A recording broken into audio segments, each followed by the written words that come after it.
keder bir duman çekiler gider.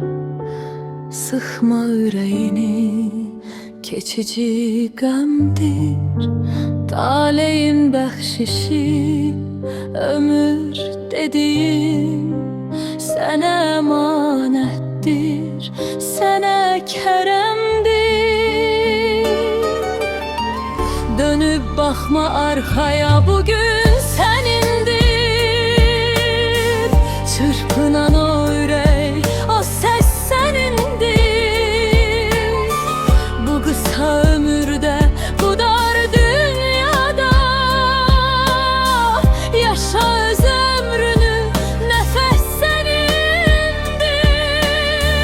Dönüb baxma arxaya, bugün sənindir.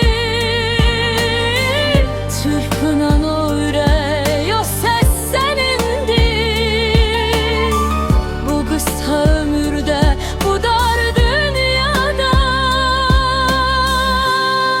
yaşa öz ömrünü, nəfəs sənindir. Talama hissini, yadın sözüne, zirveye boylanan o dağ sənindir.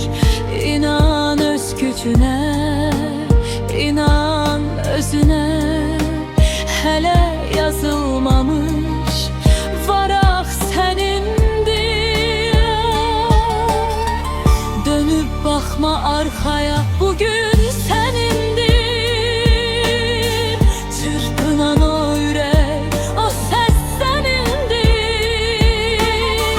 Bu qısa ömürdə, bu dar dünyada yaşa öz ömrünü, nəfəs sənindir.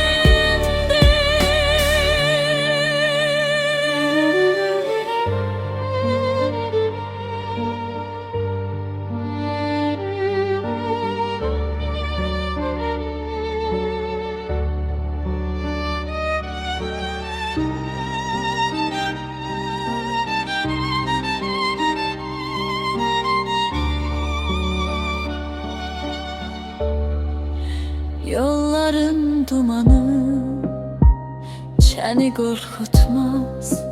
Yeter ki ruhumda sönməsin ocaq. Sən öz talini özün yazırsan. Bu ömrün gələcək danı sənindir. Dönüb baxma arxaya, bugün sənindir. Çırpınan o ürək, o səs sənindir. Bu qısa ömürdə, bu dar dünyada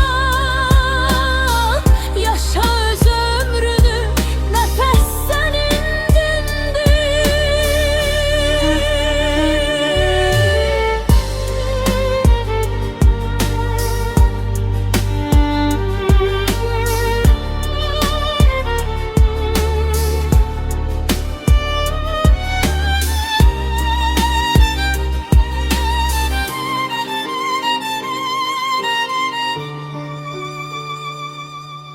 Nəfəs sənindir.